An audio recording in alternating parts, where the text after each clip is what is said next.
وبشر الصابرین الذین اذا اصابتهم مصیبۃ قالوا انا للہ وانا الیہ راجعون اولئک علیہم صلوات من ربہم ورحمہ۔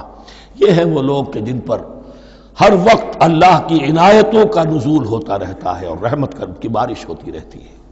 وَأُولَٰئِكَ هُمُ الْمُهْتَدُونَ، اور یہی لوگ ہیں ہدایت یافتہ جنہوں نے واقعتاً ہدایت کو اختیار کیا ہے۔ اور جو ایسے مرحلے پر ٹھٹک کر کھڑے رہ جائیں، پیچھے رہ جائیں، پیچھے بیٹھ جائیں، پیٹھ موڑ لیں، وہ گویا کہ ختم ہوا ان کا معاملہ۔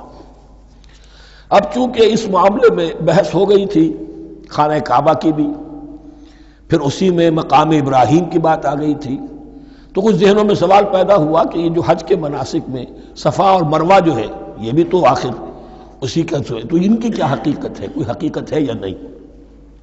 فرمایا ان الصفا والمروہ من شعائر اللہ، یہ بھی اللہ کے شعائر میں سے ہے۔ شاعر کسے کہتے ہیں؟ وہ چیز جو شعور بخشے۔ تو وہ چیزیں کہ جن کے ساتھ اولو العزم پیغمبروں یا اولو العزم انسانوں، اولو العزم اولیاء اللہ کے کچھ حالات و واقعات کا کوئی ذہنی سلسلہ قائم ہوتا ہو، وہ گویا کہ شعور دلانے والے ہوتے ہیں، یاد دلانے والے ہوتے ہیں، اللہ تعالیٰ کی طرف ذہن کو لے جانے والے ہوتے ہیں۔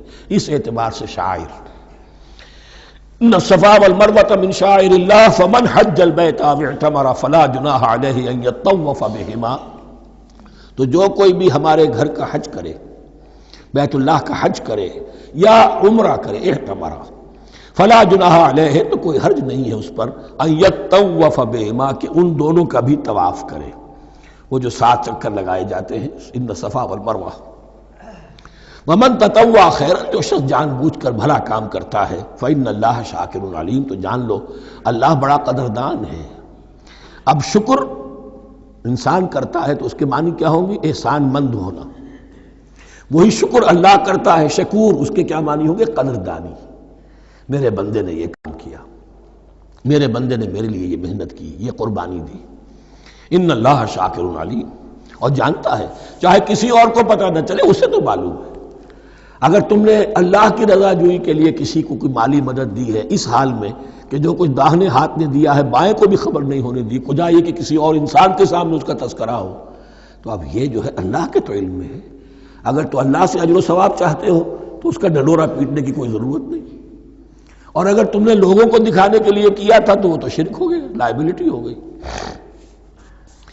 ان الذین یکتمون ما انزلنا من البینات، اب یہاں پھر کچھ آخری یوں سمجھیے کہ یہ اب جس کو کہتے ہیں موپنگ اپ آپریشن، بات مضمون تو پورا ختم ہو گیا لیکن کچھ نہیں صحیح چیزیں ابھی ہیں سابقہ امت مسلمہ کے بارے میں کہنے کی، وہ مزید ایڈ کی جا رہی ہیں۔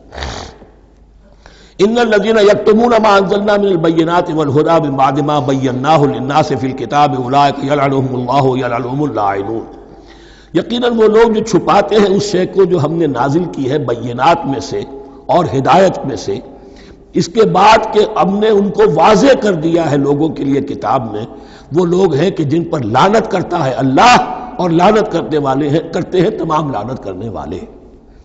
یعنی علم ایک بہت بڑی جو ہے امانت ہے، اس علم کا چھپانا، کتمان حق، ہم آیت پڑھ آئے ہیں وَمَنْ أَظْلَمُ مِمَّنْ يَكْتُمُ شَهَادَةً عِنْدَهُ مِنَ اللَّهِ، اگر اللہ کی طرف سے کوئی گواہی کسی کے پاس ہے اور وہ اسے چھپا لے تو اس سے بڑا ظالم کون ہوگا؟ اب انہی کی وضاحت ہو رہی ہے، کیسی کیسی کھلی شہادتیں تورات اور انجیل میں تھیں اور ان کو یہ چھپائے پھر رہے ہیں۔ ان الذین یکتمون ما انزلنا من البینات والہدی من بعد ما بیناہ للناس فی الکتاب اولئک یلعنهم اللہ یلعنهم اللاعنون الا الذین تابوا واصلحوا وبینوا، سوائے ان کے کہ جو توبہ کریں اور اپنی اصلاح کر لیں اور اب واضح کریں وہ شے کہ جو انہوں نے چھپائی ہوئی تھی اسے ظاہر کریں۔ فَأُولَٰئِکَ أَتُوبُ عَلَیْہِمْ، تو ان کی توبہ میں قبول کروں گا اور ان کی طرف میں نگاہ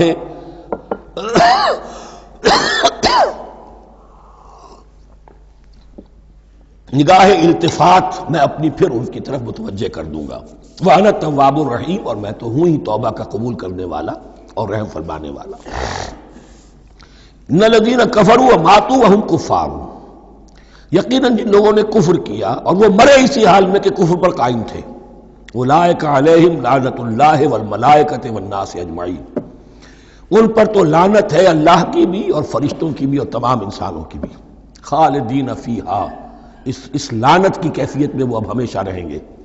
لا یخفف عنہم العذاب، نہ ان پر سے عذاب کے اندر کوئی کمی کی جائے گی، ولا ہم ینظرون، نہ انہیں کوئی مہلت ملے گی کہ عذاب کا تسلسل ذرا سی دیر کے لیے وقفہ ہو جائے، سانس لینے کی مہلت مل جائے۔ ولا ہم ینظرون۔ وَإِلَٰهُكُمْ إِلَٰهٌ وَاحِدٌ، سن لو تمہارا الہ اور معبود ایک ہی الہ ہے۔ لا الہ الا هو الرحمن الرحیم، اس کے سوا کوئی الہ نہیں ہے، اور وہ رحمان ہے اور رحیم ہے۔ اب جو آیت آ رہی ہے اس کے پڑھنے سے پہلے ایک بات سمجھ لیجئے کہ یہ جو اب 22 رکوعوں کا مضمون ہم پڑھ رہے ہیں، مجھے یہ بات آج شروع میں واضح کرنی چاہیے تھی، اس میں ترتیب کیا ہے۔ میں پہلے عرض کر چکا ہوں کہ پہلے 18 رکوعوں کی تقسیم ورٹیکل کی ہے ہم نے، 18 کو 4 رکوع ادھر، 10 درمیان میں، پھر 4 ادھر۔ یہاں اب چلے گی ہاریزونٹل تقسیم، افقی تقسیم، اور اس کی بھی شکل کیا ہے کہ 4 مضامین ہیں کہ جو تانے بانے کے ساتھ بنے ہوئے ہیں، یا 4 لڑیاں ہیں مضمون کی کہ جن کو بٹ کر رسی بنا دیا گیا۔ وہ 4 مضامین کیا ہیں؟ مسلمانوں سے خطاب میں ان کے لیے عبادات اور احکام اور شرائع، یہ واجب ہے، یہ کرنا ہے، یہ حلال ہے، یہ حرام ہے، نماز فرض ہے، روزہ فرض ہے، وغیرہ وغیرہ۔ اور 2 لڑیاں جہاد، جہاد بالمال، جہاد بالنفس۔ جہاد بالنفس کی آخری انتہا قتال ہے، جہاں انسان نقد جان ہاتھ پر رکھ کر، ہتھیلی پر رکھ کر میدان میں حاضر ہو جاتا ہے۔ جو جنگ میں گیا اس نے اپنے آپ کو موت کے لیے پیش کر دیا، بچ کر آ جائے تو بونس ہے۔ اس اعتبار سے یہ 4 جڑیں۔ شریعت کو 2 حصوں میں تقسیم کیجئے، عبادات اور پھر بقیہ احکام شریعت، معاملات، جن میں خاص طور پر شوہر اور بیوی کا تعلق جو ہے وہ سب سے اہم ہے۔ تمدن انسانی کی بنیاد وہی ہے۔ لہذا اس صورت میں آپ دیکھیں گے تفصیلی احکام آئیں گے آئلی قوانین کے ضمن میں۔ دوسری طرف جہاد بالمال یعنی انفاق، اللہ کی راہ میں خرچ کرنا، اور جہاد بالنفس جس کی آخری منزل قتال۔ اب یہ 4 لڑیاں اس طرح سے ہیں، فرض کیجئے ایک لال لڑی ہے، ایک پیلی ہے، ایک نیلی ہے، ایک ہری ہے، ان کو بٹ دیا گیا ہے۔ جب ایک طرف سے دیکھیں گے تو کٹا پھٹا نظر آئے گا، رنگ لال نظر آیا، پھر پیلا نظر آیا، پھر نیلا نظر آیا، پھر ہرا، پھر لال، پھر نیلا، پھر پیلا، پھر ہرا۔ تو ایسا معلوم ہوگا جیسے کٹے پھٹے ہیں مضامین۔ لڑیاں کھول دیجئے، معلوم ہوگا ایک لڑی وہ بھی بڑی مسلسل ہے، جہاد بالمال کی، ایک لڑی ہے جہاد بالنفس یعنی قتال کی، ایک لڑی ہے جو عبادات کی، ایک لڑی ہے معاملات کی اور شریعت کے احکام کی۔ یہ 4 لڑیاں، اور یہ تانے بانے کی طرح بنی ہوئی ہیں، لیکن اسی بنتی میں بہت بڑے حسین پھول موجود ہیں۔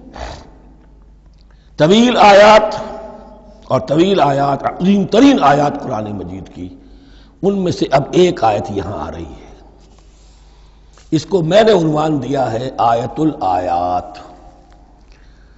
ان فی خلق السماوات والارض واختلاف اللیل والنہار والفلک التي تجری فی البحر بما ينفع الناس وما انزل الله من السماء من ماء فاحیا به الارض بعد موتها وبث فيها من كل دابة وتصريف الرياح والسحاب المسخر بين السماء والارض لآیات لقوم یعقلون۔